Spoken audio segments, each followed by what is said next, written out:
Assalamualaikum warahmatullahi wabarakatuh. Kita ketemu lagi setelah minggu kemarin rekan-rekan melaksanakan UTS. Sekarang di pertemuan ke-9.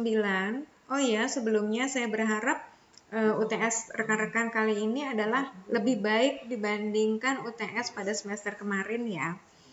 Nah, pembahasan kali ini adalah kita akan membahas apa saja sih teori-teori komunikasi yang biasa digunakan di dalam psikologi komunikasi. Di sini pendapat para ahli itu ada sekitar 16 teori. Yang pertama itu teori komunikasi Lasswell. Yang kita tahu adalah yang berbunyi who says what dan sebagainya. Kemudian yang kedua teori psikologi komunikasi 2 tahap dan pengaruhnya untuk komunikasi secara antar pribadi.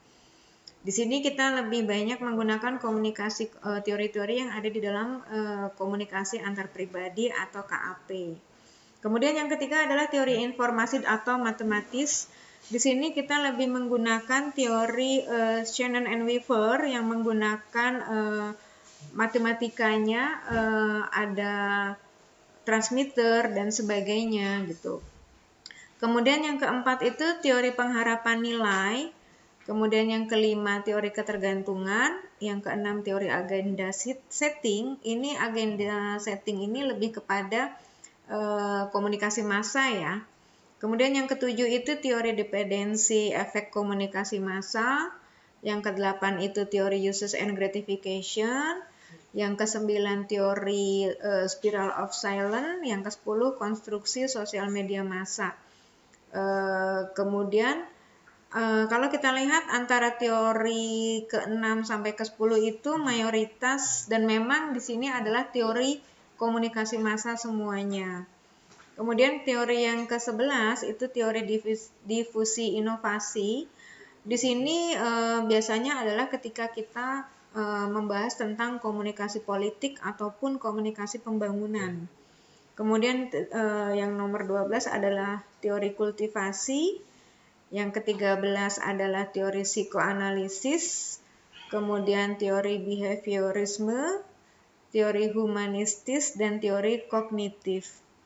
Nah, kalau menurut Jalaluddin Rahmat, psikologi komunikasi itu adalah ilmu yang mempelajari komunikasi dari aspek psikologi. Nah, kalau teori kultivasi, spiral of silence yang tadi saya sebutkan itu bisa rekan-rekan pelajari di dalam mata kuliah saya, yaitu teori komunikasi yang pada semester lalu telah saya berikan. Atau mungkin dosen lain ya yang telah memberikan perkuliahan di teori komunikasi. Kemudian di sini saya hanya membahas sepintas tentang beberapa teori saja, seperti misalnya gini. Ada teori uses and gratification. Di sini mengatakan bahwa komunikasi itu akan dilakukan melalui media tertentu kalau si komunikator itu melihat media apa sih yang sering digunakan oleh komunikannya. Misalnya komunikan saya lebih sering menggunakan IG. Ya udah, saya komunikasinya efektif ketika saya menggunakan IG dibandingkan saya menggunakan FB. Karena mungkin beberapa dari komunikan saya itu ada yang nggak punya FB, tapi mereka lebih intens menggunakan IG-nya. Nah, saya rasa demikian penjelasan dari saya. Teori-teori selanjutnya yang tadi sebanyak 16 itu dapat rekan-rekan baca di slide saya dan juga mungkin dapat rekan-rekan browsing di Mbah Google.